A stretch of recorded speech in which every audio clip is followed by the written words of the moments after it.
Boa noite, igreja. Graça e a paz do Senhor sejam com todos. Abra sua Bíblia em Lucas. Lucas no capítulo 8.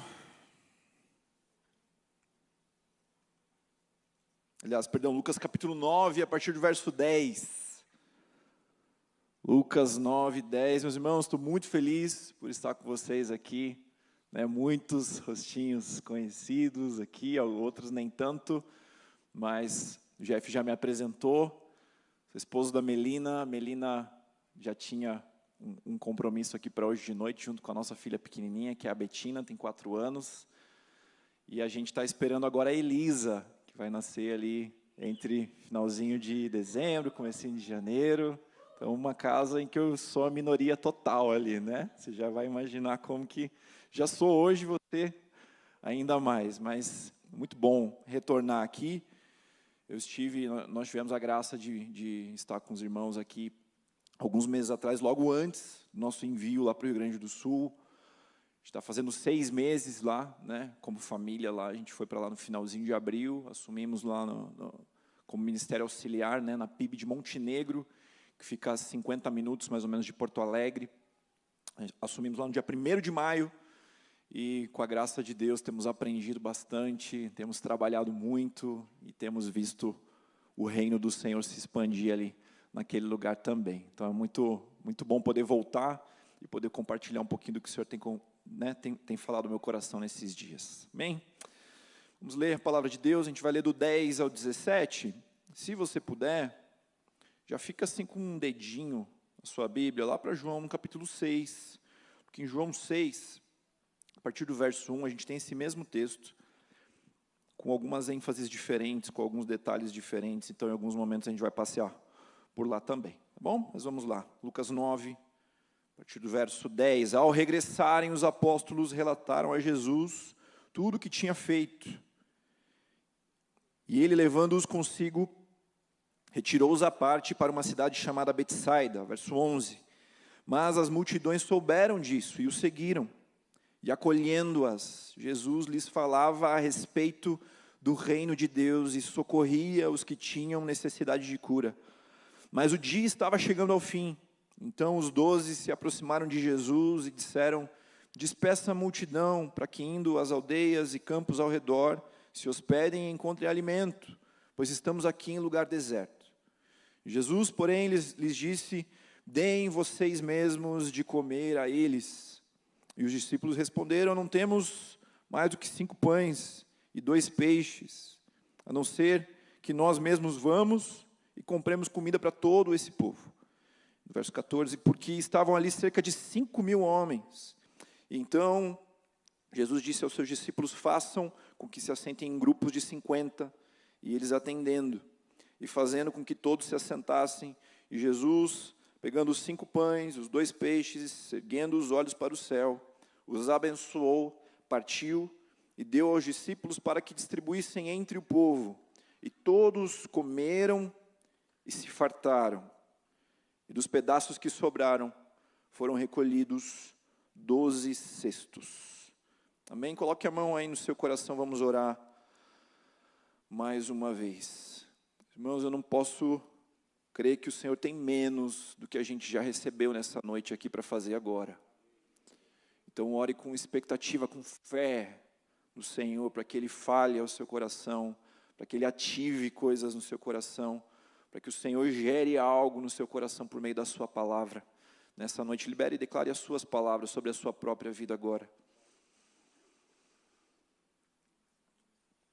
Pai, em nome de Jesus, eis-nos aqui, Deus. Eu oro para que o Teu Espírito Santo nos traga a revelação, nos traga discernimento, nos ilumine e nos guie na Tua palavra, que é a verdade, Pai. Nós reconhecemos que a Tua palavra é a verdade, Pai. Agora, em nome de Jesus, nós clamamos: venha e nos transforme mais uma vez. Venha e gere algo novo nos nossos corações mais uma vez, Pai, por meio da semente da Tua palavra e para a honra e glória do Senhor, em nome de Jesus. Em nome de Jesus, amém. Depois você pode ler completo lá a passagem que a gente vai citar algumas vezes lá de João, no capítulo 6. Mas, meus irmãos, antes da gente entrar em algumas aplicações mais práticas para esse texto, nas nossas vidas, eu quero lembrar um pouco com você do que a palavra de Deus nos traz como uma referência ao deserto.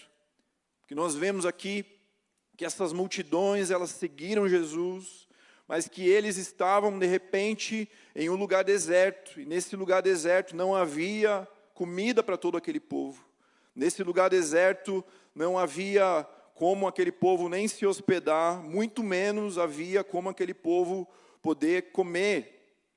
Então, a palavra de Deus, ela nos mostra, primeiro, algumas origens possíveis para situações difíceis que podem vir nas nossas vidas. A palavra de Deus nos afirma que no mundo tereis aflições. Depois vem uma palavra de esperança, tenham bom ânimo, porque eu venci o mundo, mas é certo que no mundo nós teremos essas aflições, e podem existir, pode haver origens diferentes para essas tribulações nas nossas vidas. E por que é importante eu e você, nós sabemos lidar, nós identificarmos essas origens diferentes para as aflições? Porque as origens diferentes, elas apontam para remédios diferentes. E aqui, sem estender muito nesse tema, meus irmãos, mas trazendo duas origens diferentes aqui das N que nós podemos encontrar aqui na palavra de Deus, eu quero que você veja depois também com cuidado o que a palavra diz lá em Tiago, no capítulo 1, ela fala sobre provações, e a palavra de Deus fala sobre as tentações. Então a palavra de Deus diz lá em Tiago 1, tende por motivo de grande alegria o passardes por diversas provações, porque a provação da sua fé, uma vez comprovada, ela produz em vós perseverança. Então ele nos diz que existem alguns tipos de aflições que vêm nas nossas vidas e que nós devemos nos alegrar com eles, porque são oportunidades que o Senhor nos envia para que a gente possa crescer. Uma palavra bonita, para que a gente possa ganhar musculatura emocional, musculatura espiritual, para que a gente fique mais forte e para que o Senhor nos prepare para as coisas que nós viveremos depois. Para essas coisas, para essas situações. Muitas vezes a palavra de Deus nos apresenta como desertos. Jesus, ele foi levado pelo Espírito a um deserto.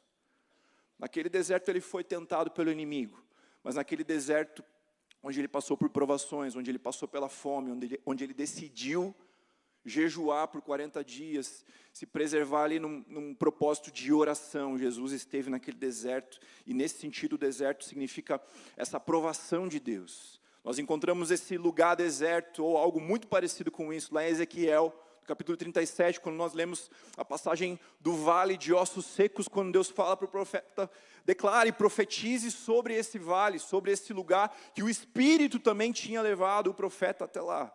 Então ele não foi por conta, ele não foi porque ele tinha errado, ele não foi por consequência de uma falha na sua vida, ele não foi porque Satanás tinha tentado ele para que ele caísse e parasse lá do nada, não. A gente vê pessoas no lugar certo, fazendo a coisa certa e que de repente se encontram em uma tribulação. Isso acontece também com o apóstolo Paulo, se não me engano, lá em Atos capítulo 16, quando ele é preso, e ali os versículos que vêm antes do contexto daquela prisão, nós vemos que ele estava no lugar certo, que ele tinha orado para ter direção de Deus para onde ele tinha que ir, ele foi para a cidade certa, ele ouviu a voz do Espírito, ele estava se retirando para um lugar de oração, e ali ele é preso. Um deserto, uma provação, algo que Deus enviou, ou que o Senhor permitiu que ele passasse, que a gente passe, para que a gente crie essa musculatura e possa avançar. E a outra origem da crise, vou falar menos sobre ela, é a tentação. Aquilo que nós vemos que levou à queda a Adão e Eva. A tentação, ela vai sempre. Preste atenção no que está acontecendo nesses dias. A tentação, ela questiona verdades eternas de Deus. A tentação, ela mistura verdades com mentiras. E a tentação, ela mexe com a cobiça dos nossos olhos, coisas que parecem boas, mas não são. E no final das contas, elas não são enviadas por Deus, como você aprende lá em Tiago, no capítulo 1. Elas são enviadas por Satanás com o único objetivo de te destruir, te derrubar. E aqui o que nós vemos é um deserto. Nós não vemos Jesus errando o caminho, nós não vemos Jesus pecando e por isso caindo naquele lugar, nós não vemos o Espírito direcionando para um lugar e aqueles homens tomando uma outra direção. Não, eles aparentemente estavam no lugar certo, na hora certa, fazendo a coisa certa, mas veio o dia da tribulação, veio o dia da fome, veio o dia do deserto. E aqui nesse texto nós podemos aprender com várias pessoas ou vários personagens diferentes. Essa é uma forma de você ler a Bíblia, de você mergulhar na palavra de Deus, de você aprender no mesmo texto. Você pode se colocar ali, em posições diferentes, em personagens diferentes. Mas tem um personagem que nós não vamos nos colocar nessa noite, que é a multidão. Talvez as várias mensagens que você já tenha ouvido sobre esse texto, que está lá em outros evangelhos também, você tenha ouvido algo sobre o que a multidão viu, sobre o que a multidão viveu, mas nós não vamos nos aprofundar no que a multidão experimentou ali, porque quando nós lemos João no capítulo 6, e na sequência do milagre que é descrito lá em João 6 também, nós vemos Jesus repreendendo aquela mesma multidão que tinha visto aquele milagre, que tinha visto os pães se multiplicarem, que tinha visto os peixes se multiplicarem. Jesus diz lá em João 6, no verso 26, ele fala: vocês não estão me seguindo mais. Eles continuavam seguindo Jesus depois daquele milagre. Jesus diz: vocês não estão mais me seguindo pelos sinais e pelas maravilhas. Olha essa chave aqui que a gente encontra. Vocês não estão mais me seguindo pelos sinais e pelas maravilhas, mas vocês estão me seguindo porque vocês comeram e ficaram satisfeitos. Porque vocês comeram e a sua fome foi saciada. Pegando a palavra bem certinha aqui, que a NAA traz. Porque vocês comeram e ficaram satisfeitos, é isso mesmo. Ou seja, meus irmãos, Jesus está repreendendo uma multidão, porque elas estavam seguindo, não por quem Ele é, não pela transformação que Ele poderia gerar nos seus corações. Uma multidão que estava seguindo a Cristo, não por ter parte com Jesus, por ter entendido a sua obra, por ter respondido adequadamente à sua obra, mas uma multidão que aparentemente começou a se tornar viciada nas bênçãos, viciada em receber algo de Jesus. Então eles receberam, sim, a provisão física que eles precisavam, mas eles continuaram a seguir a Cristo, não pelos sinais que revelavam o Messias, mas porque eles tinham comido pão, e eles tinham ficado satisfeitos. Porque eles tinham ficado satisfeitos com a bênção em si, e não com o Cristo, que é o Senhor das bênçãos. Meus irmãos, como é fácil a gente ao longo da caminhada se contentar com pouco. Como é fácil a gente comer algum outro pão que não seja o pão da vida, e a gente ser levado para um lugar de satisfação. Como é fácil a gente se alimentar da comunhão, a gente se alimentar da presença dos amigos, a gente se alimentar, talvez, de uma religiosidade, de estarmos aqui vez após vez, a gente se alimentar de uma palavra boa que pode nos trazer alguma direção, alguma resposta que a gente quer, a gente se alimentar de tantas outras coisas que não seja o pão da vida. Então aquela multidão ela foi repreendida por Jesus. Depois Jesus ele fala: vocês não têm parte comigo, vocês precisam entender que eu sou o pão vivo que desceu do céu, eu sou o pão da vida. Se vocês quiserem ter uma aliança comigo, vocês precisam comer da minha carne, vocês precisam beber do meu sangue. Não adianta vocês continuarem a me seguir atrás de algo passageiro, atrás de respostas para necessidades passageiras da sua vida. Eu quero que você tenha uma aliança comigo, eu quero que você tenha parte comigo. Aquela multidão, ela ouve isso de Jesus. E no final, lá do capítulo 6, nós vemos que aquela multidão fica chocada. E a palavra diz que muitos dos discípulos deixaram de seguir Jesus. Então, uma multidão que viu algo sobrenatural, talvez algo que você ainda não tenha visto com os seus olhos, mas mesmo assim, não entendeu a mensagem do Cristo, não conseguiu discernir quem Ele é. Mas, meus irmãos, como eu falei, a gente não vai focar na multidão. Eu quero, nessa noite com você, olhar em primeiro lugar para a vida dos discípulos. Entendendo que aqui estamos entre discípulos de Jesus. Quem pode dizer um amém? Nós estamos aqui entre aqueles que não se satisfazem somente com o pão físico, que não se satisfazem somente com essas bênçãos passageiras, mas estamos entre discípulos, aqueles que têm parte com Cristo, aqueles que têm parte com a obra de Jesus. E olhando para a vida desses discípulos, entre tantas coisas que esse texto, ele nos chama a atenção. Tenho certeza que você já ouviu outras mensagens incríveis sobre ele, mas olhando para a vida dos discípulos, eu quero olhar principalmente para um versículo, que tem a ver com o tema dessa mensagem. Vamos ler os versos 12 e 13. Mas o dia estava chegando ao fim, e então os 12 se aproximaram de Jesus e disseram: despeça a multidão para que, indo às aldeias e campos ao redor, se hospedem e encontrem alimento, porque estamos aqui em lugar deserto. E Jesus, porém, lhes disse: deem vocês mesmos de comer a eles. Deem vocês mesmos de comer a eles. É uma palavra que tem ecoado no meu coração há algum tempo. Deem vocês mesmos de comer a esse povo. Os irmãos, eu creio que, em primeiro lugar, quando nós olhamos para essa ordem de Jesus, para essa ordem de Jesus que não é apenas para esses discípulos, mas para essa ordem de Jesus que eu creio que ecoa para nós nesses dias, para essa ordem de Jesus que é completamente atual, que é completamente contextualizada com o que nós clamamos como igreja. Primeira coisa que eu aprendo aqui é entender qual é o meu nível de comprometimento, de compromisso com a obra do Senhor. Entender qual é o meu nível, de fato, de entrega, de comprometimento, o quanto eu tenho parte com a obra de Cristo. Tem alguém querendo pregar aqui, hein?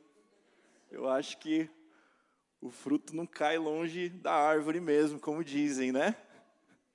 Mas qual o seu nível de comprometimento com a obra? Meus irmãos, aqui nós temos pessoas que levaram um problema até Jesus. E sabe, como pastor, hoje eu vejo nesses dias que esse é um dom que parece que se espalhou pela igreja.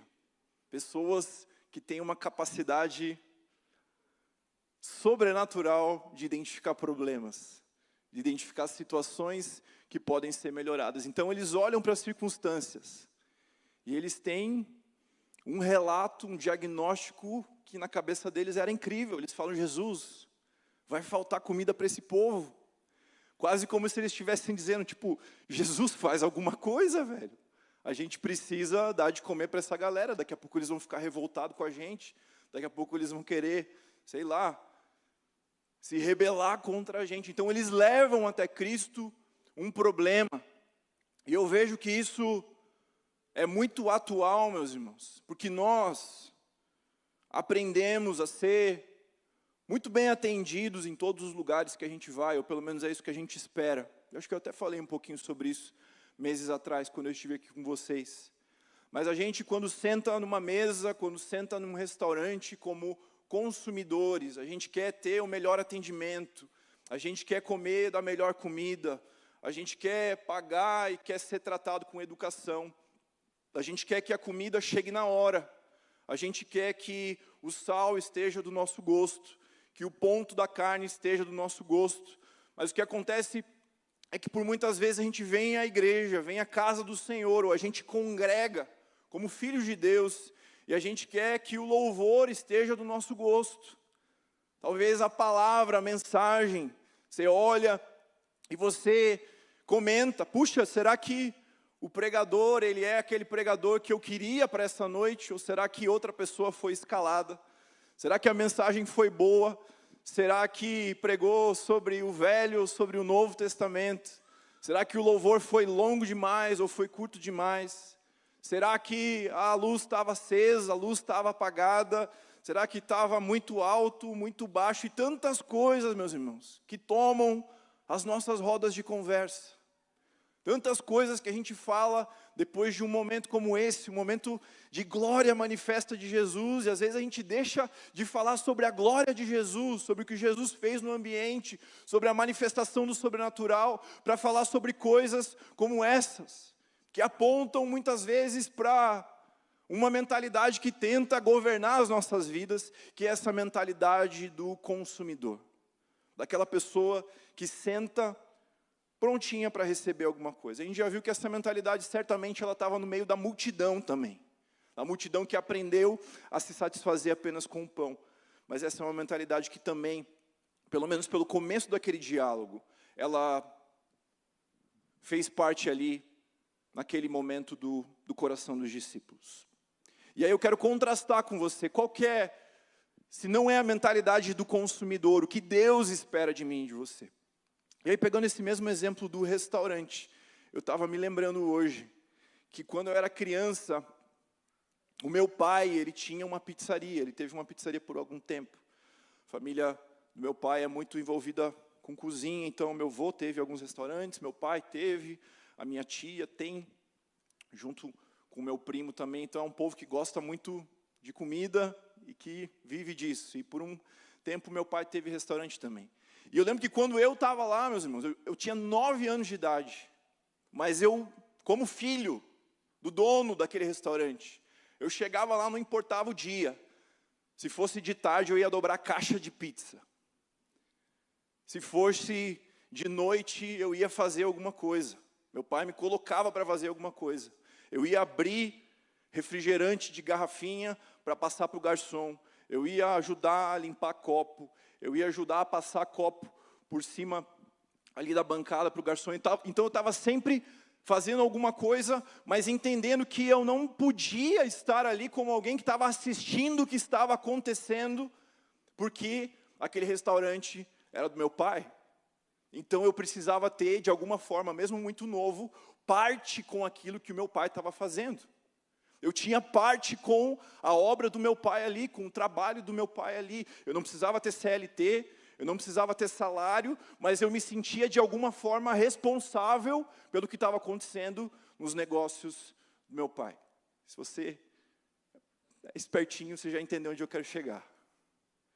Meus irmãos, eu e você, nós somos chamados para agir, não com a mentalidade de quem recebe, de consumidor, mas com a mentalidade de filhos que entendem que têm responsabilidade sobre os negócios do seu pai nesses dias. Com a mentalidade de filhos que decidem fazer parte da obra do seu pai nesses dias. Então, para mim e para você, não adianta a gente chegar só com um problema. Para mim e para você, não adianta, porque se o nosso comprometimento com a obra de Deus é o comprometimento de filhos, eu e você necessariamente precisamos sentir a dor pelos problemas que nós identificamos, chorar pelos problemas que nós identificamos. A nossa alma precisa se incomodar, sentir esses problemas, não apenas apontar, mas isso precisa gerar algo dentro de nós. E o Senhor, sem dúvida, Ele nos chama muitas vezes para que nós sejamos a resposta para aquelas coisas que tanto incomodam o nosso coração. Quando a gente vai para Isaías no capítulo 6, e a gente olha um pouquinho para o chamado de Isaías, é um texto também tão conhecido, mas a gente vê ali um profeta que chega diante do Senhor e ele apresenta 2 problemas. Ele fala: Senhor, eu tenho lábios impuros. Esse é o problema 1. Mas tem um problema 2, maior ainda. Eu habito no meio de um povo de lábios impuros. E aí, diante da visão do trono, da visão da glória de Deus, uma das coisas que acontece é que uma brasa viva é colocada na boca, na língua ali do profeta. Então a gente vê que o problema 1, que tinha a ver com ele, que ele confessou o seu pecado diante de Deus, e a sua boca foi purificada pelo Senhor. Mas para o problema 2, Deus devolve para Isaías e fala: Isaías, quem eu vou enviar para ser resposta para isso? Deus, ele não pegou a brasa e colocou nos lábios de todo o povo de Israel. Ele tratou um homem e ele perguntou a Isaías: quem eu enviarei no meio desse povo? E aí o profeta declara: Senhor, eis-me aqui, envia-me a mim. Ele entendeu que a resposta que o Senhor merecia, pelo que Deus fez na vida de Isaías, era ele devolver a sua própria vida por inteiro. Ele entendeu que a resposta devida, que a resposta merecida pelo Senhor, por ter tocado os seus lábios, por ter permitido que ele tivesse acesso àquela visão, Era dizer, Senhor, eis-me aqui, eu quero fazer parte da tua obra nesses dias. Eu não quero mais ser alguém que aponta para os problemas, mas eu quero ser alguém que é usado como solução para esses problemas. E alguns anos atrás, aqui nessa casa, né, nesse ministério, numa das transições recentes que a gente viveu, quando eu estava deixando aqui o ministério de adoração, e eu já entendia há muito tempo uma direção de Deus para a minha vida, para a vida da minha família. A Melina também já entendia isso, que não seria para Curitiba, que o Senhor nos enviaria para algum outro lugar. Mas ali o nosso coração, ele tinha uma direção para missões, para evangelismo, e a gente nunca tinha vivido aquilo intensamente. Então a gente olhava para as nossas vidas, a gente encontrava esse contexto. E a gente olhava para o lado de fora, meus irmãos. O pastor João, naquela época, começou a botar uma pilha em mim, para depois do louvor, eu entrar, né, de cabeça aqui e estruturar alguma coisa com relação ao evangelismo. Mas até então, tudo que a gente tinha, e que é um pouquinho mais antigo vai lembrar, a gente viveu isso juntos. Até então, tudo que a gente tinha como referência para um ministério de evangelismo, ou para evangelismo urbano, acho que está acabando a bateria aqui, ou para evangelismo urbano, era Projeto Vida, que é uma benção, meus irmãos. A gente ama o Projeto Vida. A gente continua, eu sei que vocês continuam fazendo coisas com eles, e a gente vai continuar fazendo. Mas ali a dor que o Senhor gerou no meu coração, o problema que eu comecei a identificar, puxa vida, será que alguém como eu, um jovem como eu, será que eu seria alcançado pelo Projeto Vida? Será que eu seria alcançado, talvez, por outros projetos de evangelismo que eu já vi acontecerem, mas que têm um viés social muito forte? Será que eu seria alcançado por um sopão na rua? Será que eu seria alcançado por um sanduíche na rua, por uma refeição em algum lugar? E eu comecei a identificar esse problema. E eu tinha ali duas saídas, duas soluções possíveis. Obrigado. Ou eu tomava aquele lugar de quem aponta para o problema, mas não faz nada com ele. Ou eu começava a colocar aquilo em oração diante de Deus e a clamar para que o Senhor gerasse algo no nosso meio. E junto com outras pessoas, nesse cenário, nesse contexto, nasceu o Basileia e nasceram as ações, as primeiras ações ali de evangelismo de rua aqui da nossa galera. E naquele primeiro ano, nós vimos, meus irmãos, nós vimos dezenas de pessoas entregando as suas vidas a Jesus nas ruas. Nós vimos dezenas de testemunhos de milagres, de toques pessoais de Jesus, de encontros pessoais com Jesus nas ruas, porque a gente identificou um problema, entre aspas, a gente identificou uma situação e a gente não ficou parado, apontando, acusando, reclamando, colocando crítica no que os outros estão fazendo de forma nenhuma, mas a gente entendeu que o fato da gente identificar aquele problema, talvez revelava qual era o nosso chamado. E eu acho que tem tudo a ver, meus irmãos. Muitas histórias de chamado, elas se revelam dessa forma. Porque talvez você está enxergando algo que ninguém mais é capaz de enxergar. Porque o Senhor colocou algo diferente no seu coração para você agir naquela área. Talvez o teu coração arde por questões que só você enxerga, velho. Talvez a galera aqui, ninguém mais consegue sentir a dor que você sente por aquilo. Porque é algo que Deus colocou no seu coração. Então, meus irmãos, esteja sensível, sejam sensíveis a isso. Assim como o profeta Isaías levou um problema diante de Deus e foi usado pelo Senhor como resposta. Assim como esses homens levaram um problema diante de Jesus e foram provocados por Jesus, no bom sentido, a serem parte da resposta, a serem parte do processo da resposta. Eu creio que muitas vezes o Senhor age dessa forma. Mas o mais importante aqui, o que é para todos, não se deixe levar por esse coração de alguém que se contenta em ser um consumidor na casa do Senhor. O Senhor, Ele quer se relacionar com você como pai. E não só para você dizer, Senhor, me cura da minha relação com meu pai. Senhor, trata as minhas feridas. Senhor, toca o meu coração. Senhor, me leva a entender mais o teu amor. Amém, irmãos. Que seja isso na sua vida em nome de Jesus. Mas eu creio que a paternidade de Deus, ela tem mais para você. E ela tem algo para você entender que você tem parte, que você tem corresponsabilidade com a obra do seu Pai nesses dias. Quem está comigo aí diz um amém. Eis-me aqui, Senhor. Eis-me aqui. E uma das coisas incríveis que a gente aprende nesse texto é que os discípulos, depois a gente vai passar um pouquinho lá para João 6, mas os discípulos, meus irmãos, aqueles que decidiram servir, aqueles que não tinham muito bem consciência do que ia acontecer, mas que pegaram aqueles pães para servir a multidão, aqueles que disseram sim para Jesus, aqueles que falaram, Jesus, tudo bem, a gente vai fazer parte desse processo, foram aqueles que enxergaram aquele milagre de uma posição que ninguém mais enxergou. Então entenda que quando eu e você nós dizemos sim para Jesus, e enquanto nós estamos servindo, eu tenho certeza que o sobrenatural de Deus ele vai se manifestar no nosso meio.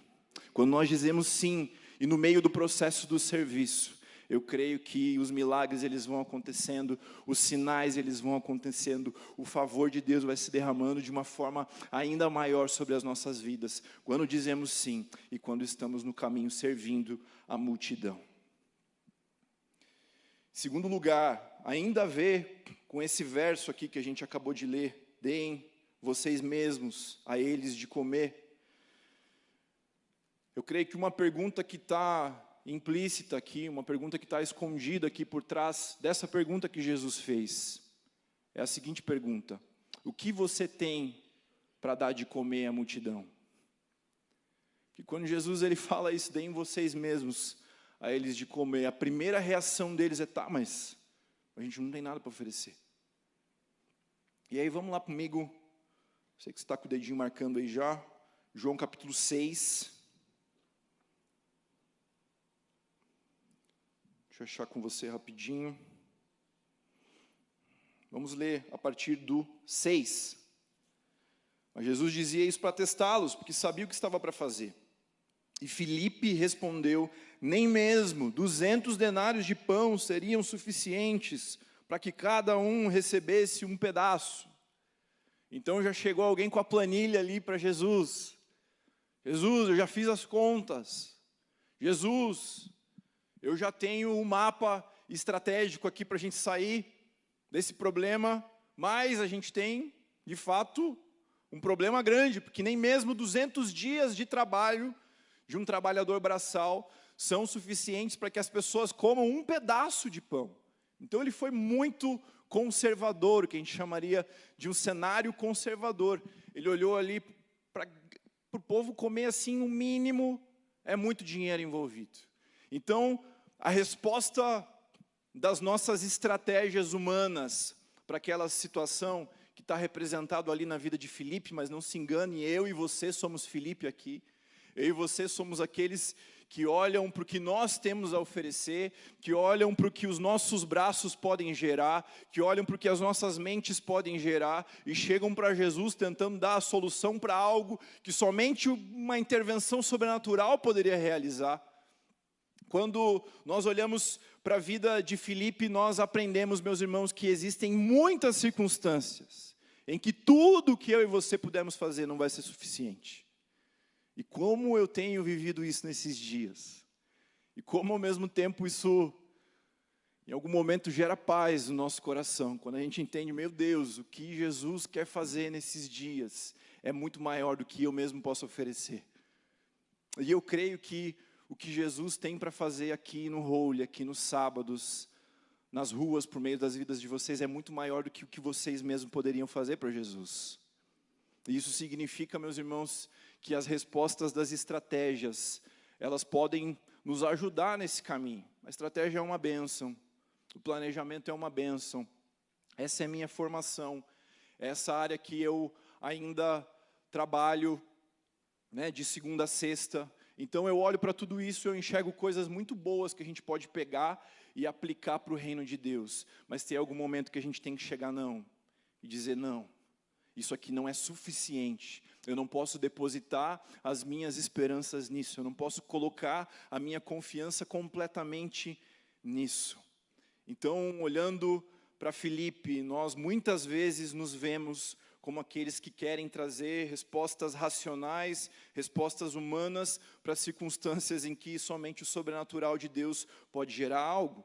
Mas quando a gente continua nesse texto, eu creio que nós também temos uma chave, uma direção muito preciosa para as nossas vidas e para como nós podemos responder a essas necessidades que são maiores do que o que nós mesmos podemos oferecer para Jesus.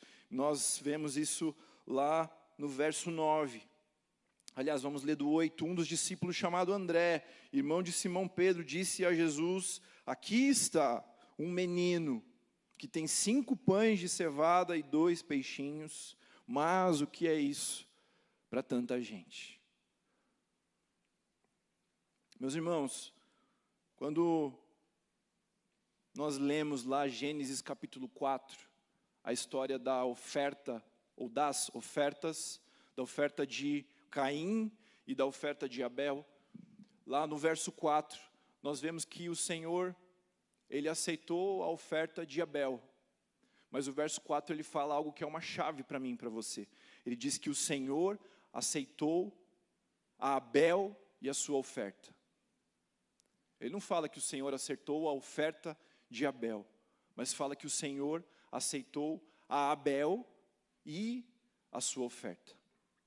E quando nós, vamos lá, porque a palavra de Deus nos mostra em João, no capítulo 4, naquele diálogo também tão conhecido, de Jesus com a mulher samaritana, quando a gente abre lá no verso 23, que talvez seja o verso mais conhecido desse texto, que fala: importa que os verdadeiros adoradores o adorem em espírito e em verdade, estes são os adoradores a quem o Pai procura. Eu e você lembramos, aprendemos, que Deus ele não procura por adoração, mas Deus procura por adoradores. Deus ele não fica impressionado com o tamanho da sua oferta, financeiramente falando. Mas Deus, Ele quer o teu coração. Deus, Ele talvez não precisasse daqueles 5 pães e 2 peixinhos, falando literalmente assim. Mas a gente vê que aqui aqui André, ele diz: Jesus, eis aqui um menino. Eis aqui alguém que tem algo para te oferecer. Eis aqui alguém que decidiu oferecer tudo aos teus pés. Eis aqui um menino, e esse menino, ele tem 5 pães e ele tem 2 peixes. Meus irmãos, olhando para esses 2 extremos, né? Para esses 2 opostos da reação de Filipe, que ofereceu estratégias, e do que aquele menino fez aos olhos de Jesus, eu e você encontramos uma chave. Como a gente já falou, existem vezes que a nossa estratégia ela não vai servir para muita coisa, mas o Senhor, Ele quer o nosso coração, Ele quer a nossa entrega por inteiro, Ele quer uma entrega que seja da vida inteira aos pés de Jesus, não uma entrega que seja regulada, não uma entrega pela metade, não um pedaço do nosso coração, não um pedaço da nossa vida, não, entre aspas, uma área das nossas vidas, mas Ele anseia por uma entrega que seja total, para que esse Deus que procura por adoradores, Ele olhe para o meu coração e para o seu coração, Ele possa dizer: achei ali um adorador. Achei ali uma adoradora, achei ali alguém que está disponível a entregar tudo que tem aos meus pés. Achei ali alguém que não está preocupado em entregar pouco ou entregar muito, mas alguém que entendeu que precisa ofertar tudo aos meus pés, toda a sua vida, todo o seu coração. Não somente entregar os seus talentos, não somente entregar os seus títulos, não somente entregar os seus dons, não somente entregar as suas estratégias, não somente entregar as suas próprias ideias, como a gente vê ali representado na vida de Filipe, mas alguém que decide entregar o seu coração e ofertar tudo aos pés do Senhor. Então esse menino, mais do que entregar os 5 pães e os 2 peixes, é alguém que decidiu entregar o seu melhor, que colocou tudo aos pés de Jesus. E esse menino, acompanhado da sua oferta, foram aqueles que foram, talvez, os agentes de transformação para que aquele milagre acontecesse naquele lugar sobre a vida de tantas pessoas. Então, meus irmãos, O que você tem a oferecer para a multidão? O que você tem a oferecer? Esses tempos atrás eu estava numa conferência. E Deus falou muito comigo, por meio da vida de um cara bem estranho. Mas teve um momento que ele veio orar por mim, e eu estava ali quase meio incomodado, assim, com o fato dele estar orando por mim. Estava meio julgando ele, vou confessar aqui para você. E ele começou a falar algumas coisas, e de repente ele falou, qual é o seu nome? Eu falei, se ele fosse um profeta mesmo, ele não precisava nem perguntar, né? Eu falei, cara, meu nome é Eduardo. Daí ele falou, Eduardo, quando as pessoas chegarem para você, você vai dar Eduardo para elas ou você vai dar Jesus? E ele saiu assim, tipo, como se ele tivesse largado o microfone, pôs o óculos e saiu. E aquilo tem ecoado no meu coração. E quando eu olho para essa pergunta, o que você tem para dar de comer para a multidão, meus irmãos? Isso é muito sério, porque as pessoas estão com fome. Isso é muito sério, porque talvez, como nunca antes, as pessoas estão famintas de sentido para a existência. As pessoas estão famintas por uma causa que preenche os seus corações. As pessoas estão famintas por um encontro com uma paternidade completa que transforme as vidas. As pessoas estão famintas por perdão, por redenção. As pessoas estão famintas por alegria acima de um sentimento, uma alegria que vem no espírito. As pessoas, elas estão famintas. E o que eu e você temos oferecido para elas?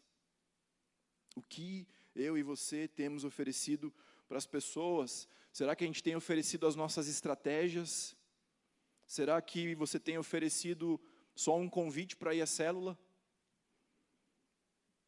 Será que você tem oferecido um copo do Holy? Será que você tem oferecido um convite para sair com a galera? Ou será que nós temos, de fato, partido do pão vivo que desceu do céu e oferecido Jesus para as pessoas por meio das nossas vidas? Jesus, Ele quer ser servido por você para as multidões famintas. Aqueles discípulos, eles serviram um pão natural, um pão físico, que sim, ali houve um milagre, houve uma ação sobrenatural de Deus, mas eles ofereceram um pão que as pessoas comeram e um dia depois elas estavam com fome de novo. Mas eu e você, meus irmãos, nesses dias, nós temos o desafio, como filhos de Deus, como aqueles que têm parte com a obra do seu Pai, nós temos o desafio de oferecer para as pessoas o pão vivo que desceu do céu. E não tem nenhum problema você oferecer a célula também. Não tem nenhum problema você oferecer o copo do Holy, você convidar alguém para comer uma pizza, mas não pode ser só isso. Não pode ser só isso. Eu tenho ouvido testemunhos que eu falo, velho, cadê Jesus desse testemunho? Tipo, eu fiz tal coisa, dei um abraço, dei um bombom, e fui embora, a pessoa deu um sorriso, eu fiquei feliz. Eu falo, cadê o pão vivo que desceu do céu? Meus irmãos, a gente não foi chamado para dar nada menos do que o Cristo para as pessoas que estão com fome. E não dá para a gente se contentar com pouco. Não dá para a gente fazer as coisas, às vezes, para meio que aliviar a nossa própria consciência. Nós precisamos dar nesses dias, talvez mais do que nunca antes, nós temos a responsabilidade como filhos de partilhar desse pão eterno, desse pão vivo, desse pão que sacia a fome do povo, que sacia a nossa fome para todo sempre. Então, o que você tem a oferecer para a multidão? E em último lugar, meus irmãos, aqui você pode virar em definitivo lá para João 6. Eu quero convidar a banda para subir. Em último lugar, a gente falou sobre um nível de comprometimento mais profundo com a obra do Pai. A gente falou sobre a responsabilidade de sermos aqueles que servem o pão vivo que desceu do céu para as multidões famintas. Em último lugar, eu creio que nós vamos viver tudo isso, sabe?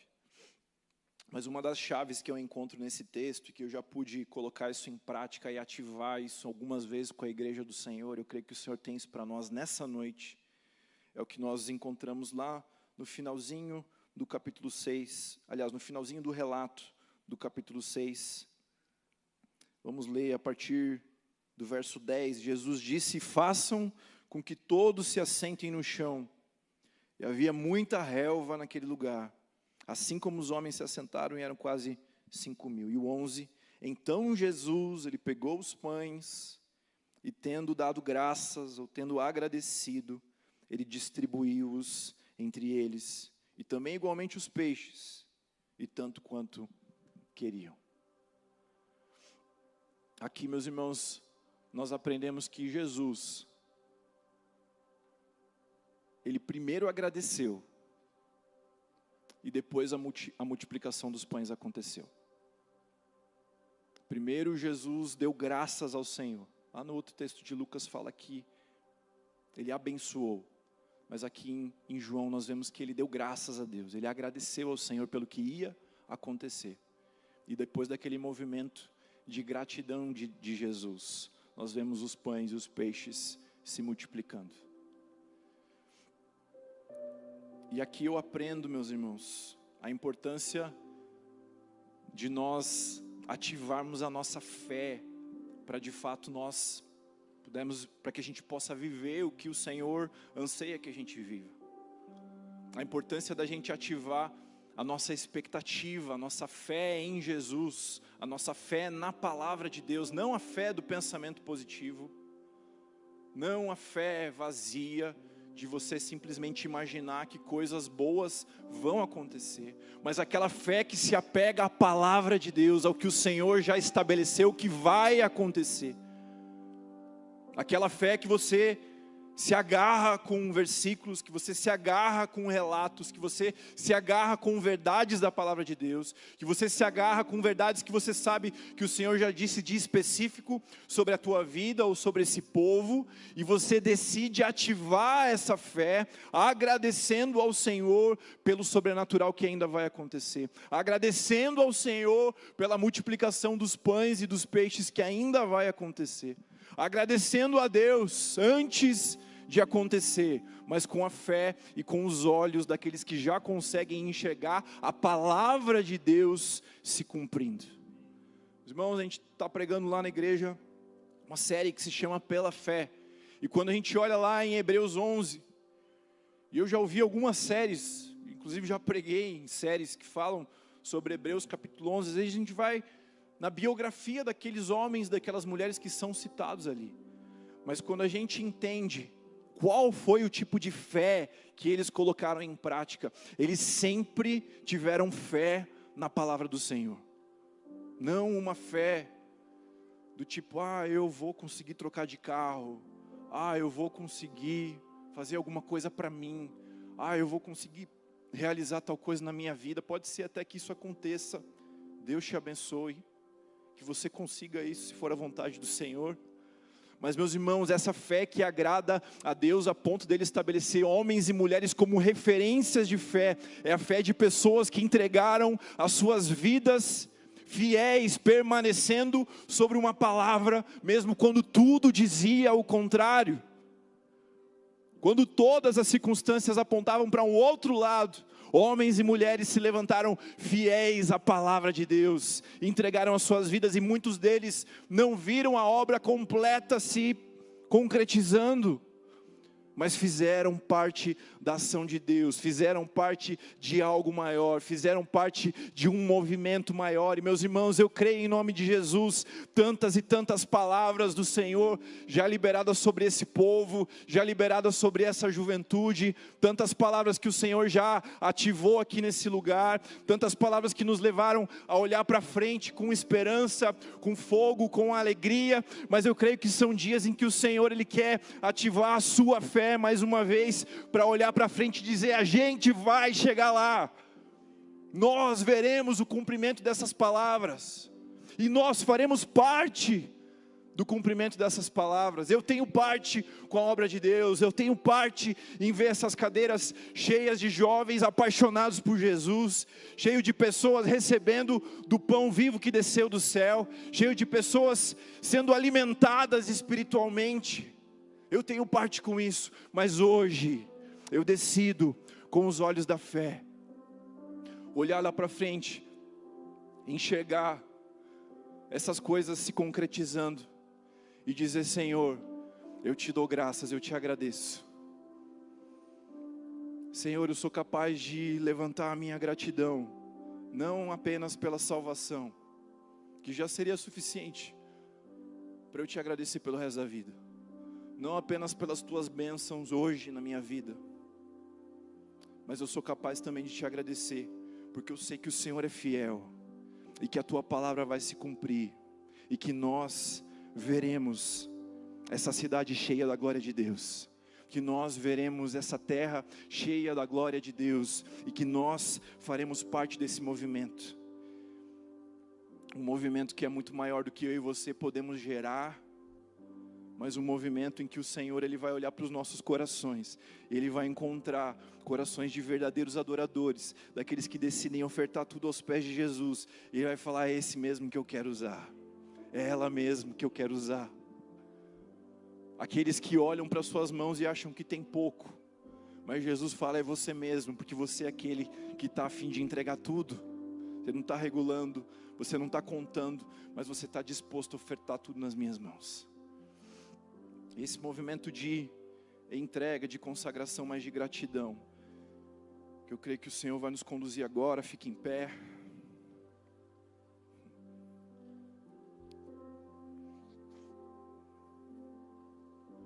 Eu quero que você, primeiro aqui, simbolizando isso, simbolizando um povo se movimentando, simbolizando um povo que diz sim, não respostas individuais, mas resposta de um povo. Eu quero que você se junte com mais uma pessoa agora.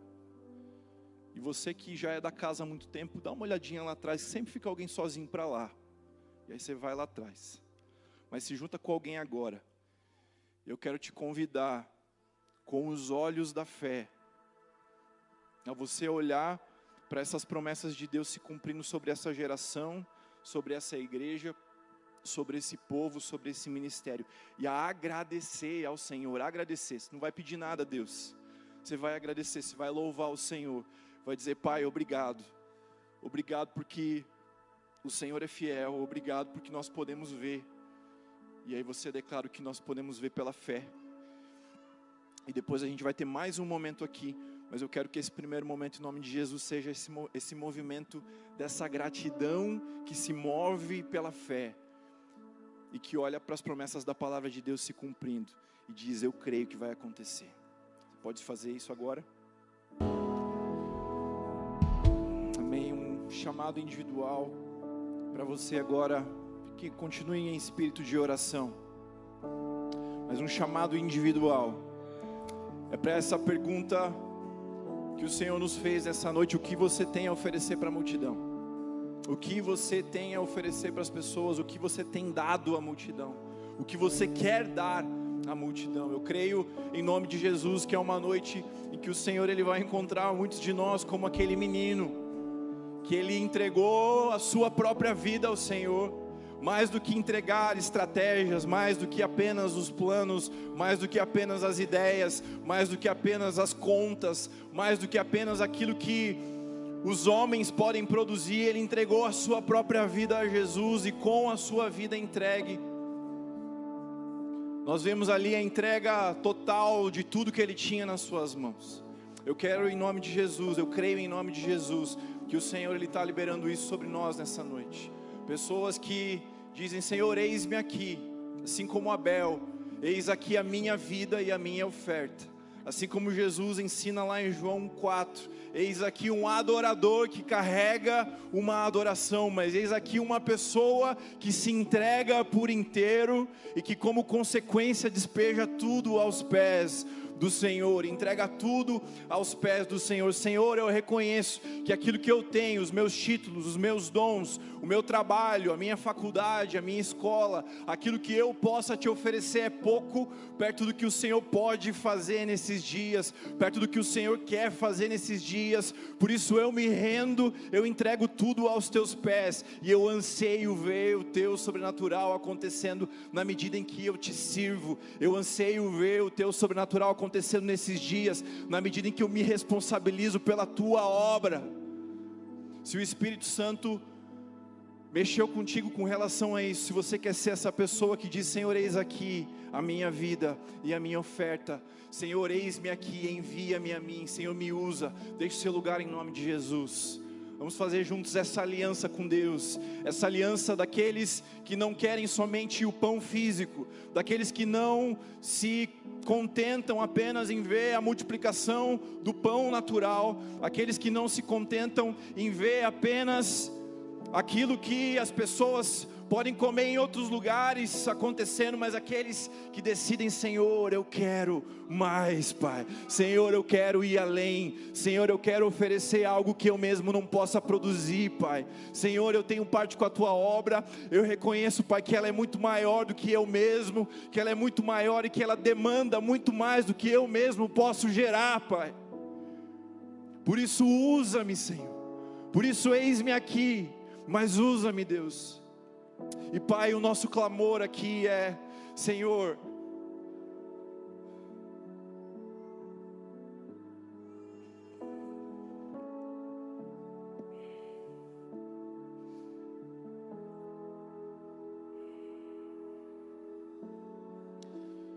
nós precisamos do Senhor, Pai.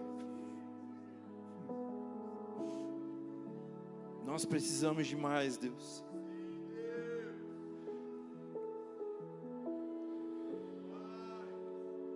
Pai, que o nosso coração não sossegue, Deus, enquanto a gente não oferecer nada menos do que o pão vivo que desceu do céu, Pai. Pai, que a gente não se engane em oferecer outras coisas, Deus. Que a gente não se engane, Deus, em oferecer nada além do que o Senhor para as vidas, Pai. Que a gente não se engane, Pai. Que o nosso coração não se sacie, não se contente, Pai, com pouco. Que o nosso coração não fique confortável, Pai, em oferecermos para as pessoas nada além do pão vivo que desceu do céu, Pai. Nós precisamos do Teu agir sobrenatural. Eu clamo sobre essas vidas que estão aqui agora. Espírito Santo, marca essa noite em nome de Jesus, Pai.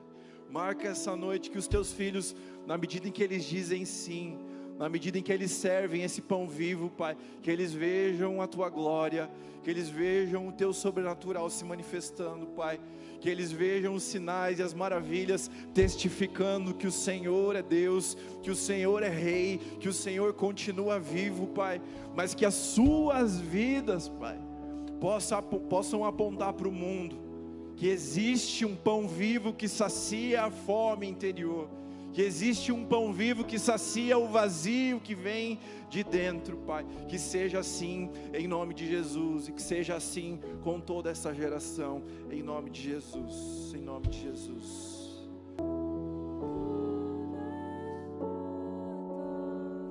Amém, glória a Deus. Pode voltar para o seu lugar.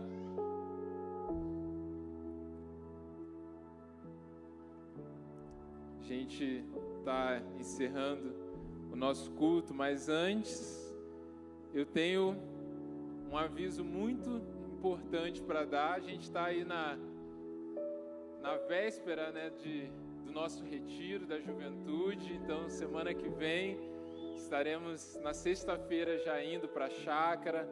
É um tempo muito especial e nós estamos com expectativa para esse tempo. E no sábado nós teremos uma programação especial. Depois do culto da noite no retiro, nós teremos a noite do pijama. Então já quero que você vá preparado. Nós vamos ter esse tempo lá de comunhão, na lareira, com marshmallow, pipoca, jogos. Então, para a gente fortalecer ali a comunhão, temos um tempo juntos. nós estamos aqui lançando, está vendendo lá atrás na lojinha do Holy, você já pode comprar hoje, então, esse pote de pipoca do Holy, tá bom? Esse balde, né, que chama de pipoca do Holy, e aí você pode comprar, então, o balde por R$15, mas nós temos também os adesivos, né, um pacote de adesivos com vários adesivos legais, que a gente tem lá atrás também na lojinha do Holy, e você pode comprar também para quê? Para você estar decorando todo o balde aí do jeito, do seu estilo, aí você vai usar a sua criatividade, tem vários lá atrás, os adesivos, o pacote de adesivo custa R$10 e o balde R$15, beleza, gente? Então se preparem, crie expectativa, quero ver a galera de pijama lá, a galera, ó, fazendo muita coisa que a gente não pôde fazer nesse tempo aí de pandemia, celebrando junto, um ambiente muito legal para a gente estar fazendo amizades também. Então você que é novo aí no Holy, vai ter essa oportunidade no retiro também, estar experimentando desse tempo. Amém, gente? Então, fique de pé. Faça assim com a sua mão, como quem vai receber. Que o amor de Deus, Pai, que a graça salvadora de Jesus Cristo e que a comunhão do Espírito Santo seja com todos nós hoje e para todos sempre. Amém.